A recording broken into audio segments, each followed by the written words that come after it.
मैं आज आपको एक ऐसी दुनिया में ले जाने की कोशिश करूंगा। एक्चुअली दुनिया में नहीं, मैं उस इंसान से मिलवाने की कोशिश करूंगा जो मतलब दो ही काम अच्छे से कर सकता है। एक तो है सिर्फ रोना रोना और रोना, और दूसरा है किसी भी पुराने गाने को बर्बाद कर देना, बर्बाद कर देना।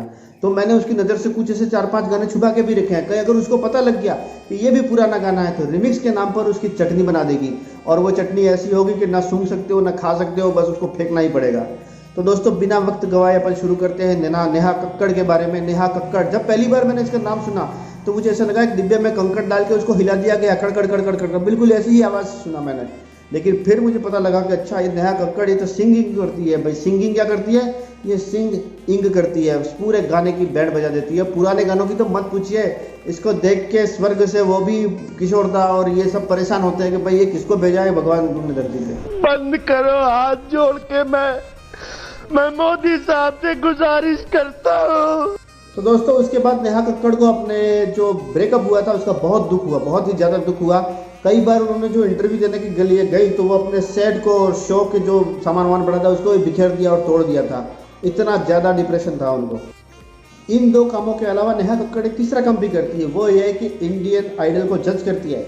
मतलब जो गानों को बर्बाद कर देता है, पुराने गानों को, मेलोडी सॉन्ग्स जो होते हैं जो जिनको सुन के 80-90 के दशक में जो लोग जन्मे उनकी धड़कनें धड़कती हैं और उन गानों को बर्बाद करती है। इसके अलावा वो इंडियन आइडल में लोग आ रहे हैं उनको जज करती है कि तू अच्छा गाता है कि नहीं गाता है, तू गाती है कि नहीं गाती है। पहला विवाद था इससे जुड़ा हुआ कि हिमांशु कोहली के साथ ब्रेकअप। जी हाँ दोस्तों, पहले तो क्या था कि हिमांशु कोहली और इन दोनों की बहुत शानदार जोड़ी जमती थी, तो दोनों ने मिलके कई सारे म्यूजिक एल्बम भी निकाले, उसमें साथ में काम भी करते थे। लेकिन एक बार क्या हुआ कि इन लोगों ने दोनों ने मिलकर पोस्ट कर दिया इंस्टाग्राम पे शायद, और पोस्ट कर दिया कि मैं इसके साथ सगाई कर रही हूँ, अब मैं आगे जीवन बसाने जा रही हूँ। ठीक है, इसके बाद क्या हुआ कि हालांकि फैंस को बहुत धक्का लगा, मुझे बहुत धक्का लगा, मेरा भी हार्ट एकदम धक धक करता हुआ दाएं से बाएं तरफ, बाएं से दाएं तरफ दौड़ लगाने लग गया था। लेकिन उसके बाद क्या हुआ, फिर हमने जैसे तैसे उसको बांधा साले को कि भाई तू कहाँ भाग रहा है। और बांधने के बाद ये हुआ कि दूसरे बार ट्वीट किया या इंस्टाग्राम पे जो पोस्ट की उसमें उन्होंने बताया कि मेरे से गलती हो गई थी, मैंने सार्वजनिक जीवन को कर दिया सबके सामने आउट। और फिर उसके बाद जैसा हर बार होता है, मतलब लोगों का जो केस आउट हो जाते हैं उनमें यही होता है। और उसके बाद उनका ब्रेकअप हो गया, ब्रेकअप होने के बाद वो डिप्रेशन में चली गई और उसको भी उन्होंने पोस्ट किया। और एक तो यार गरीब लोग पता नहीं जाते हैं कि जाते हैं डिप्रेशन में, मुझे नहीं पता, लेकिन अमीर लोग बहुत जाते हैं। मिडिल क्लास तो डिप्रेशन में ही रहता है, उसको तो बाहर निकलने का टाइम नहीं है, लेकिन अमीर लोग डिप्रेशन में जाते हैं, गरीबों का पता नहीं है अभी तक। आपको पता लगे कमेंट करके जरूर बताना। तो दोस्तों अगर इनकी प्रोफेशनल लाइफ की बात करें तो पिछले कुछ सालों में इनके जीवन में बहुत उतार चढ़ाव आए, और उन उतार चढ़ावों में एक चीज़ ये भी रही कि उन्होंने सबके सामने तो इजहार कर दिया, अपने प्यार का इजहार कर दिया कि मैं इसके साथ हिमांशु कोहली के साथ शादी कर रही हूँ। लेकिन फिर जब ब्रेकअप हुआ तो इस चीज़ को उन्होंने 2 अलग अलग जगह पे इंटरव्यू दिया और बताया कि मैं अब इसके साथ नहीं हूँ, अलग हो गई हूँ। इस डिप्रेशन का उन्होंने सामना भी किया। और जब इनका ब्रेकअप हुआ तो आपको तो पता है इंस्टाग्राम पे लोग क्या करेंगे, कमेंट कर करके बताने लगे तू ऐसी, मतलब लोगों को तो मजा लेना होता है, और उन्होंने उसका मजा लिया। फिर नेहा कक्कड़ ने कहा कि भाई शांति रखो, थांबा, किसी को भी ऐसे नफरत भरी पोस्ट मत कीजिए, नफरत के कमेंट मत कीजिए, प्यार कीजिए और प्यार बढ़ाइए। खुद का प्यार टूट गया था, वो तेल लेने गया, अब आगे देखते हैं उसका क्या हुआ फिर। तो दोस्तों उसके बाद नेहा कक्कड़ को अपने जो ब्रेकअप हुआ था उसका बहुत दुख हुआ, बहुत ही ज़्यादा दुख हुआ। कई बार उन्होंने जो इंटरव्यू देने के लिए गई तो वो अपने सेट को और शो के जो सामान वामान पड़ा था उसको बिखेर दिया और तोड़ दिया था। इतना ज़्यादा डिप्रेशन था उनको। तो दोस्तों इसी के चलते उन्हें क्राई बेबी का टैग दे दिया लोगों ने, और ये बोलते रहे उसको कि ये जो रोतड़ू है, रोती ही रहती है, बस रोना इसका काम है। लेकिन जब भी इंडियन आइडल में कोई ऐसे कंस्टेंटेंट आते थे जो अपनी गरीबी की दास्तां सुनाते थे तो उनको अपने दिल की लग जाती थी, क्योंकि उन्होंने भी अपना जीवन काफ़ी गरीबी में और अभाव में बिताया था। तो रात रात पर जाग के शो करती थी और माताजी के भजन वगैरह गाती थी, और इस तरह वो आगे बढ़ी हैं। तो उनके सोने के लिए भी जगह नहीं होती थी, मिलती थी, और इस तरह से कई स्ट्रगल था। वो आप उनकी बायोग्राफी में देखेंगे, तो वो वीडियो भी मैं बनाऊँगा बायोग्राफी पे।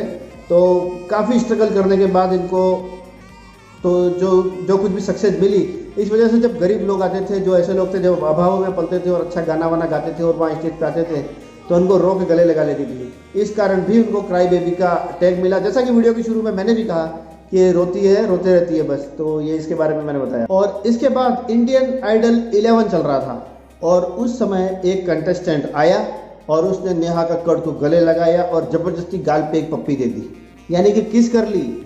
और हम लोग, तुम लोग और हम लोग बस देखते रह गए, कुछ भी नहीं कर पाए। और ये वीडियो भी उस समय काफ़ी वायरल हुआ, और जो शो के जो होस्ट थे, मतलब विशाल डडलानी जो थे, उन्होंने कहा कि मैं पुलिस को सूचित करने वाला था इसके बारे में, उस व्यक्ति ने ज़बरदस्ती कर लिया ऐसा। लेकिन बड़े दिल वाले लोग हैं, नेहा कक्कड़ बहुत बड़े दिल किया, उन्होंने इसको माफ़ कर दिया, यार लेट इट गो करो, क्योंकि अगर केस करते तो वो बेचारा और फंस जाता। उसने तो वो गलती कर दी, वो तो बेवकूफ़ है, नीरा गधा है कि उसने कर लिया, लेकिन अपन तो समझदार है। ये एक गुड डिसीजन कह सकता हूँ मैं इसको।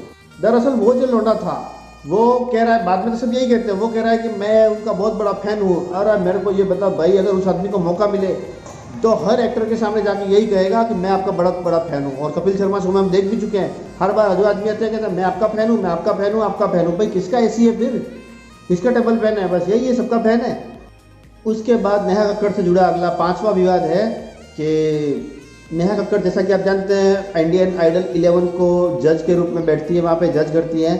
तो वहाँ पर उदित नारायण के जो लड़के हैं, आदित्य नारायण, वो वहाँ पर बैठे होते हैं, वो इस शो पे होस्ट भी हैं। तो क्या हुआ कि उनकी शादी की अफवाह चल पड़ी। तो एक बार वो उदित नारायण जी आए थे और उनकी पत्नी थी वो दीपा नारायण, वो भी आई हुई थी, और वहाँ पर ये बात हुई। तो उनको पूछा कि भाई क्या आप नेहा कक्कड़ से शादी करना चाहेंगे? नेहा कक्कड़ के एक्चुअली माता पिता भी वहाँ पर थे। तो आदित्य नारायण और दीपा नारायण जो थे पति पत्नी, उन्होंने कह दिया कि हाँ हाँ ठीक है, उन्होंने सिर मिला दिया। तो नेहा कक्कड़ के माता पिता थे, उन्होंने भी बात को ज़्यादा अभी आगे नहीं बढ़ने दिया, और पब्लिक के सामने था इसलिए उन्होंने कह दिया हाँ हाँ ठीक है। इसके बाद वहाँ छोटा मोटा भोज का आयोजन हुआ, उसमें भी हुआ। तो कुल मिला के ये था कि उनकी शादी की अफवाहें भी उड़ी, लेकिन बाद में शादी उनकी नहीं हुई। शादी किसके साथ हुई आपको बता दें। उसके बाद नेहा कक्कड़ से जुड़ा अगला 5वां विवाद है कि नेहा कक्कड़, जैसा कि आप जानते हैं, इंडियन आइडल 11 को जज के रूप में बैठती है, वहाँ पे जज करती हैं। तो वहाँ पर उदित नारायण के जो लड़के हैं, आदित्य नारायण, वो वहाँ पर बैठे होते हैं, वो इस शो पे होस्ट भी हैं।